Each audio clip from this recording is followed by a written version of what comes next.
Hello viewers, আসসালামু আলাইকুম। আপনারা সবাই কেমন আছেন? আশা করি অনেক ভালো আছেন। আমি আপনাদের দোয়ায় আল্লাহর রহমতে অনেক অনেক ভালো আছি।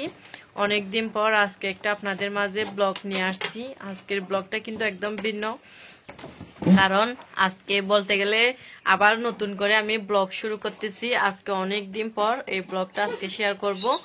তো আপনাদের শেয়ার করছিলাম আমরা কুটের ঘরে থাকতেছি, আমাদের ঘরটা ভেঙে গেছে, এটা শেয়ার করতেছিলাম। আমাদের বাড়ি থেকে বের হয়ে গেছিলাম এটা। তো এখন আজকে এই নতুন বাড়িতে আপনাদের স্বাগতম জানাচ্ছি। আজকে আমার এই ব্লগটা আজকে কিন্তু অনেকটাই খুশি নিয়ে আজকে ব্লগটা শুরু করতেছি। তো একটু বাজারে যাব, কিছু জিনিসপত্র কিনে নিয়ে আনার জন্য, কিছু কাপড় কিনবো, তারপর কিছু বাড়ির জন্য আসবাবপত্র কিনবো। তো আজকে এই বাড়ির রুমটা শেয়ার করতেছি। তো আমাদের বড় ফার্নিচারগুলা বের করা হয় নাই, তো সবকিছু থেকে একটা গিয়াতে আসছি আমরা। সব ঝামেলা শেষ করে একটা সমাধা হয়েছে। তো সমাধার জন্য দেখেন আমাদের রুম থেকে এখন আসতেছি এটা বাড়িটাতে, যে দেখেন। তো আমরা এখানে থাকি, আমাদেরকে একটা আমরা বলি আর কি গ্রামের ভাষায় চৌকি। এই যে চৌকির মধ্যে থাকি, তার এটা হচ্ছে আমার ওয়ার্ড্রপ, মানে কিছু কাপড় চোপড় রাখার জন্য। এই যে দেখেন, তো শেয়ার করতেছি। এটা হচ্ছে জালাল মিলা, আর এটা বাড়ির পুরাতন ফ্রিজটা আর কি। তো আরো আছে অনেক কিছু, তো শেয়ার করব। তার এখানে গ্যাসের চুলা, সাথে আসবাবপত্র এগুলো রাখলাম। আর এদিকে কলসিগুলা, এদিকে কাপড়গুলো রাখতেছি আলনার মধ্যে। আর এখানে দেখতেছেন কলসি, এতগুলো কলসি কেন এটা বলবেন। বাড়িতে যা আছে পুরান ফেলে দেওয়া কলসিগুলা তো এখন পানি রাখতে হচ্ছে, কারণ আমাদের এদিকে পানি উঠতেছে না। এই জন্য অনেক দূর থেকে পানিগুলো আনতে হচ্ছে। এই জন্য ডেকচিতে, এই যে দেখেন ডেকচিতে, তারপর এখানে, আর এখানে আমার গরুর জন্য এই যে কোড়া বসি এগুলো রাখতেছি এখানে। তার এখানে আমার ডেকচি পাতিগুলো রাখতেছি।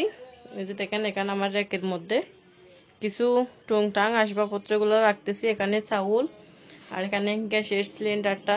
আর সবকিছু সমাধা হওয়ার পর আজকে বাড়িটা দিল। তো আজকে আমার নতুন বাসায় আপনাদের স্বাগতম জানাচ্ছি। আর এটা হচ্ছে একটা টেবিল, যে দেখেন এটা হচ্ছে বাড়ির পুরাতন টেবিল আর কি। এখন তো সব ঝামেলা শেষ, সবাই আবার এক হয়ে গেছি। তারপরও এক যখন হলাম, বাড়ি তো আরো ছেড়ে দিতে হলো, মানে সবকিছু সমাধা হওয়ার পরে বাড়িটা দিল আমাদেরকে।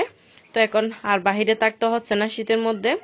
তার এখন এখানে আমি কিছু বাচ্চাদেরকে পড়াশোনা করাই, আর ওদেরকে এখানে পড়াতে হয়। দেখেন এটা হচ্ছে নার্সারি 1-এর বাচ্চাদেরকে পড়াই। তা আর এটা হচ্ছে আমার ডিগ্রির বই। এই যে এগুলো হচ্ছে পরীক্ষার খাতা, সবগুলা পরীক্ষার খাতা। এখানে ক্লাস 10-এর খাতা আছে, দেখবেন আমি আপনাদের দেখাই সবগুলা। এই যে দেখেন সবগুলা খাতা কেটে এখানে রেখে দিলাম। এগুলো হচ্ছে ক্লাস 10-এর। আর একজন ক্লাস 7-এ পড়ে, 4 জনকে পড়াশোনা করায়। একজন নার্সারি 1, একজন নার্সারি 2, একজন স্ট্যান্ডার্ড ক্লাস 2-তে পড়ে। তো এটা হচ্ছে আমাদের বস কাট আর কি বলতে গেলে। তো সবটাই শেয়ার করতেছি, অবশ্যই আপনাদের ভালো লাগবে আজকের এই ব্লগটা অনেকদিন পর।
ভিউয়ার্স দেখতে পাচ্ছেন কক্সবাজারের যে ময়লাগুলা ফেলে ওইগুলা দিয়ে সুন্দর একটি দানব তৈরি করছে কক্সবাজার উন্নয়ন কর্তৃপক্ষ।